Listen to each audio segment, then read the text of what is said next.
MCP হচ্ছে একটা নতুন একটা দল, পূর্ব এক্সপিরিয়েন্সও নেই, আশা রাখি ভালোই করবে। আমরা এই বিএমের মাধ্যমে সুষ্ঠু একটা নির্বাচন চাই। অবশ্যই সংস্কার আগে দরকার, তারপরে নির্বাচন। যোগ্যকে অবশ্যই আসুক, বাংলাদেশটা পরিবর্তন হোক। যেহেতু ডক্টর ইউনূস নতুন একজন উপদেষ্টা, তো ওনার অনেক কিছু সামনে থেকে চেঞ্জ করা দরকার, অনেক কিছু পরিবর্তন আনা দরকার। তো সেই ক্ষেত্রে উনি যার সাথেই হোক, সেটা হোক তার যার সাথেই হোক, সমস্যা নেই। আমি মনে করি যে যদি ভালো কিছু আসে, যার সাথে মিলে আসে ওটাই ভালো।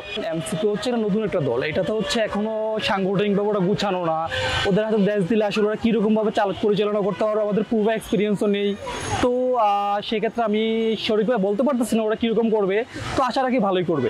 অবশ্যই আমরা আধুনিক যুগের মানুষ, আধুনিকভাবে দিতে চাই। আমরা সেই ব্যালট পেপারে ফিরে যেতে না চাই। আমরা হচ্ছে কি ইভিএম এর মাধ্যমে যে একটা প্রসিডিউর আছে, ওটাতে যেমন ব্যালট পেপারে হয় কি চুরি, জালিয়াতি, তারপর হচ্ছে বিভিন্ন ধরনের অকারেন্স আমরা আগে পূর্বতে দেখেছি, ঠিক আছে। আমরা এগুলো চাই না। আমরা ইভিএম এর মাধ্যমে সুষ্ঠু একটা নির্বাচন চাই, সুষ্ঠুভাবে কাজটা সম্পূর্ণ করতে চাই।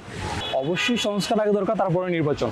যোগ্যকে অবশ্যই আসুক, বাংলাদেশটা পরিবর্তন হোক। আমি চাই আমি অ্যাজ এ স্টুডেন্ট আমি চাই আমার দেশটা হোক সাম্প্রতিক একটা দেশ, যেখানে কোনো রাজধানী থাকবে না, কোনো রাজনৈতিক স্থিতিশীল থাকবে না, নিজের মধ্যে যেন ঝামেলা থাকবে না, একটা পজিটিভ ওয়েতে আগাবে। আমি চাই এটা, ঠিক আছে। তো আমি চাই এটা ভালো কিছু ওয়ে।